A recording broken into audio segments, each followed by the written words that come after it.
Ponerocracia é uma palavra que vem do grego poneros, maldade, malícia, e kratos, poder. Portanto, ponerocracia é o governo do mal, é o governo dos psicopatas. Existe também o termo ponerologia, que já foi usado por um autor falecido em 2008, chamado Andrew Lobaczewski, num livro com o mesmo nome, Ponerologia, que é o estudo da maldade. Quanto à ponerocracia, essa expressão já foi utilizada por Aristóteles, no século IV a.C., em sua Política. O que ocorre é que os psicopatas estão no poder. Portanto, vivemos em época de ponerocracia. Os penocratas ditam as leis e, sob a ótica de Aristóteles, leis más. Ora, desde o governo Temer, passou despercebido a tal PEC do fim do mundo, a número 241, que congela os gastos do governo por 20 anos, em saúde e educação, portanto até 2036. Até 2036 os gastos serão os mesmos. Vale dizer que está decretado praticamente o fim do SUS, e aqui abre um parêntese, um sistema de saúde extremamente avançado, provavelmente um dos mais avançados do mundo. Claro, deixado à míngua, colocado em distanásia, para que sua morte ocorresse lentamente. É claro que o SUS vai de encontro aos grandes grupos interessados na privatização da saúde. Pois, retornando à questão da ponerocracia, ela pode ser facilmente constatada nas práticas do atual governo, no seu estímulo à violência contra os mais frágeis, notadamente mulheres, negros, deficientes, homossexuais, quilombolas. São práticas ponerocráticas que estimulam incêndios, agressões, malcaratismos e desvios de toda ordem. O governo não tem nenhum compromisso com a verdade. Esse governo é um governo que mente sem o menor constrangimento. Diz e depois desdiz sem a demonstração de nenhuma emoção. É uma característica da ponerocracia.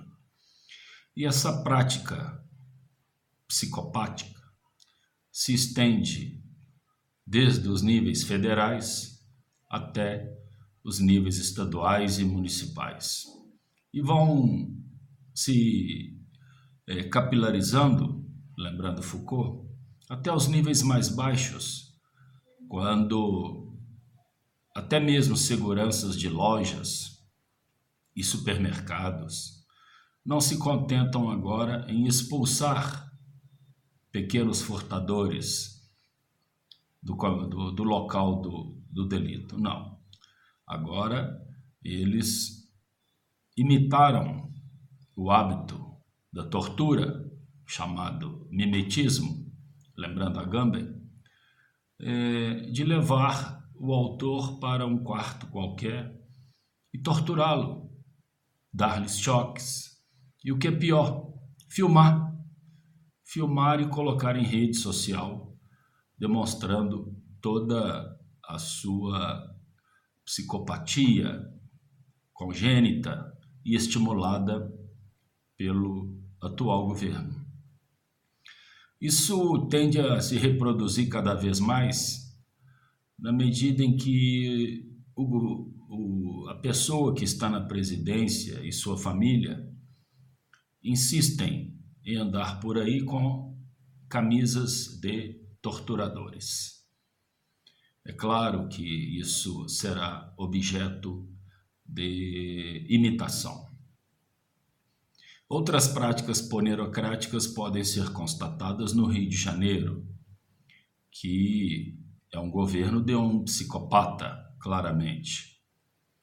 É um governo que se caracteriza pela ponerocracia desde o fatídico mês em que aquele vendedor teve seu veículo alvejado por 70 disparos e ele foi evidentemente morto numas cenas mais brutais e covardes dos últimos tempos. Também faz parte da ponerocracia daquele governo o uso de helicópteros para metralhar comunidades vulneráveis. Também faz parte daquele governo dar saltinhos retumbantes quando o autor de um sequestro, uma mental, é morto, 6 perfurações, aos olhos da mídia sensacionalista, e para comemorar tal evento, aquele governador, repito, dá saltinhos em estado de êxtase. É claro que essas comemorações, essas práticas violentas, ocorrem em áreas não controladas pela milícia. Há um estudo que foi divulgado pelo site UOL e que envolve outras entidades, inclusive a Universidade Cândido Mendes, do Rio de Janeiro, demonstrando que as áreas de conflito não chegam àquelas dominadas pela milícia, é claro. Na realidade, nas áreas onde a milícia ainda não estabeleceu seu controle, há uma resistência de traficantes tradicionais ligados ao Comando Vermelho. Então, nessas áreas é que há um conflito e, evidentemente, o número exagerado de mortes. Quase 1.000 pessoas já morreram no Rio de Janeiro até o presente mês, estamos em setembro, e os dados envolvem um aumento que não se verificava desde a época do governador Marcelo Alencar. Existem outras práticas de ponerocracia em São Paulo, como, por exemplo, a perseguição ao MST, o impedimento de suas feiras, exatamente para privilegiar o agronegócio, que manda o seu produto para fora. Quem alimenta o país, 70% do alimento dos nossos pratos provém do MST. Enfim, estamos diante de um governo de psicopatas. Não se causaria tanto espanto verificar nessas pessoas esse alto nível de psicopatia. O que mais nos causa grande torpor, o que nos deixa realmente entorpecidos, é exatamente a placidez, a omissão,